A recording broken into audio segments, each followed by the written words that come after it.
यार finally NEET का application form भी आ चुका है और यहाँ से आपके पास में 80 डेज बाकी है कि आप इन 80 डेज को बहुत अच्छे से यूटिलाइज करेंगे। बहुत सारे लोग ऐसे हैं जिनको चाहिए भाई अभी 400 नंबर चाहिए, 500 नंबर चाहिए, तो 400 वाली मैंने वीडियो बना रखी है और इस वीडियो में बात करूंगा कि कैसे आप 500 नंबर को टारगेट कर सकते हैं। अगर आपका टारगेट 500 नंबर है तो आपको इसी वीडियो को फॉलो करना है और यहां से बेहतरीन तरीके से अपने 80 डेज को यूटिलाइज करना और अपना जो ड्रीम है उसको फुलफिल कर लेना और कम से भी कम एक अच्छा स्कोर आप ला पाएंगे अगर आपने वीडियो एंड तक देख ली तो शुरू करते हैं इस वीडियो में। यार मैं 500 प्लस का रोड में बताऊंगा 80 दिनों में कि कैसे आपको फॉलो करना है, सब्जेक्ट वाइज प्लान बताऊंगा, इसके बाद आप चीजों को बेहतरीन तरीके से कर पाएंगे। तो सबसे पहले मैं बता दूं आपको कि आपको 500 नंबर लाने के लिए कितने का टारगेट करना होगा। तो आप देखेंगे यार बायोलॉजी में मुझे चाहिए 330 प्लस। अगर आप 330 तक नंबर बायो में ले आते हैं तो आपका जो ड्रीम है वो फुलफिल होने को कोई नहीं रोक पाएगा।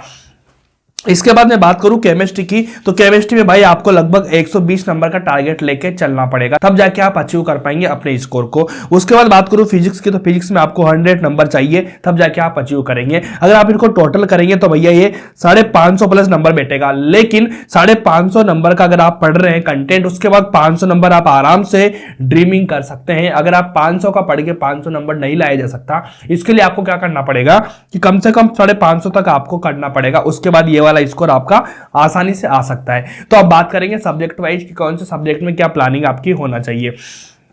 सबसे पहले मैं बायो की बात करूंगा कि यार देखो बायो में आपको जनरली क्या करना है, आपकी प्लानिंग क्या रहनी चाहिए। आपकी प्लानिंग इस तरह से रहना चाहिए कि आप सबसे पहले आप एक वन शॉट देख लीजिएगा। वन शॉट आप देखेंगे, वन शॉट देखने के बाद आपको एनसीईआरटी को पढ़ना है। एनसीईआरटी को बहुत अच्छे से पढ़ेंगे क्योंकि यार वन शॉट आपने देखा, देखने के बाद चीजें क्लियर होगी, फिर आप एनसीईआरटी पढ़ेंगे तो आपको बेहतरीन तरीके से समझ में आएगी। देन आप क्या करेंगे, जो एनसीईआरटी पढ़ी उसके पॉइंट टू पॉइंट आपको एक माइंड मैप बना लेना है। जो माइंड मैप होता है वो बेहतरीन तरीके से बनाना है। माइंड मैप कैसे बनता है कि पॉइंट टू पॉइंट आपने लिखे एनसीईआरटी में कितने पॉइंट दे रखे हैं, उस पॉइंट को अच्छे से बना लेना और उन टॉपिक के अंदर कौन कौन से सब टॉपिक है और सब टॉपिक में क्या थ्योरी है, क्या पॉइंट है, वो आपको ध्यान होना चाहिए। इससे बोलते हैं माइंड मैप।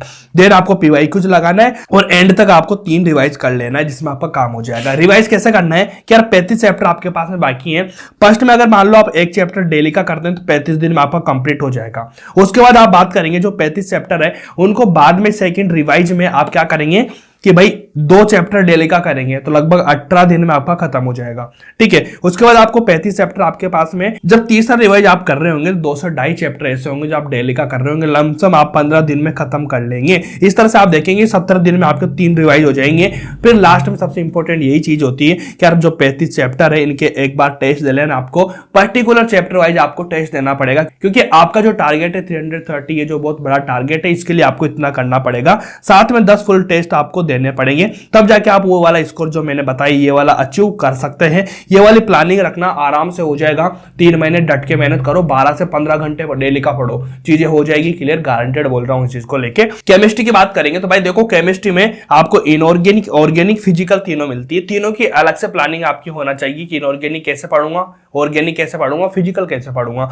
इनऑर्गेनिक में आपको क्या करना है, सबसे पहले आपके जो नोट्स होंगे नोट्स को पढ़ना है। नोट्स को पढ़ के आपको एनसीईआरटी पढ़ना है। एनसीईआरटी अगर आपने परफेक्टली कर ली तो आपका सोच लो इनऑर्गेनिक में पूरा स्कोर आ जाएगा। साथ में ऑर्गेनिक में भी यही चीज आपको अपनानी है। ठीक है, उसके बाद आपको पीवाईक्यूज लगाना है। देन आप क्या करें, ऑर्गेनिक की बात करें तो ऑर्गेनिक में पहले आपको एनसीईआरटी पढ़ना है। डायरेक्ट आप नोट्स पढ़ेंगे समझ ही नहीं आएगा, एक बार एनसीईआरटी पढ़ लो उसके बाद नोट्स पढ़ना, काम आपका आराम से हो जाएगा। और सबसे इंपॉर्टेंट क्या कि नोट्स के क्वेश्चन आपको अच्छे से लगा लेना है क्योंकि एनसीईआरटी क्वेश्चन आप लगाएंगे एक परफेक्शन की तरफ आप जाएंगे। ओके, उसके बाद पीवाईक्यू लगा लेना है। फिजिकल केमिस्ट्री में आपको नोट्स पढ़ना है। ठीक है, एनसीईआरटी की नीड नहीं है, बस एनसीईआरटी की क्वेश्चन आपको लगा लेना है और पीवाईक्यू आपको कर लेना है। इतना करेंगे आपका काम परफेक्टली हो जाएगा 120 तक। क्योंकि यार मेरी बात सुनो, 120 प्लस स्कोर कर रहे हैं तो लमसम आपको बेहतरीन तरीके से पूरी केमिस्ट्री करना पड़ेगा। कुछ एक आध 2 चैप्टर ऐसे हो सकते हैं जो आपको नहीं आ रहे हो, उनको छोड़ दो, कोई दिक्कत नहीं। यहाँ कुछ इंपॉर्टेंट चैप्टर मैंने बताए आपको, इनको नोट कर लेना। इन चैप्टर को बहुत अच्छे से कर लेना क्योंकि यहाँ से मैक्सिमम क्वेश्चन पूछे जाते हैं,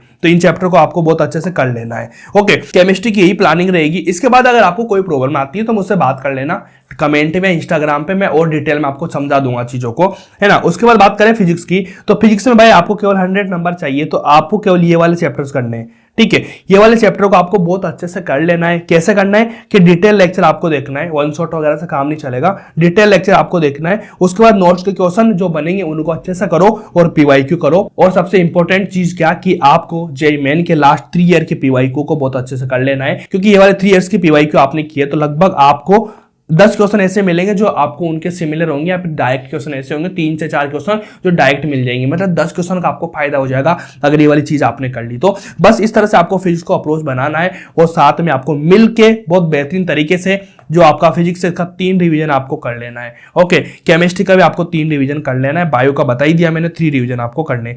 3 रिवीजन कर लो, 3 महीने आपको लगातार पढ़ो, बेहतरीन तरीके से पढ़ो, 500 प्लस स्कोर आपका आ जाएगा। क्योंकि एक बार पढ़ाई शुरू करेंगे तब जाके आपको मोटिवेशन मिलेगा, कॉन्फिडेंस आएगा। पहले करने से या सोचने से कुछ नहीं होगा। सबसे बेहतरीन तरीके से आपको कॉन्फिडेंस तभी आता है जब आप खुद से करना शुरू करेंगे। तो आपको इन चीजों को फॉलो करना है और ऐसे ऐसे आपको बढ़ना है, ठीक है। कोई प्रॉब्लम होती है तो मुझसे इंस्टाग्राम पे बात कर लेना, डिटेल में अपन डिस्कस करेंगे इस वीडियो के बारे में। और भी वीडियो मेरी आती रहेगी इंपॉर्टेंट चीजों के बारे में, तो वीडियो को पूरा देख लेना और चैनल को सब्सक्राइब कर लेना, वीडियो को लाइक जरूर कर देना। मिलते हैं नेक्स्ट वीडियो में, तब तक के लिए okay bye, thank you so much.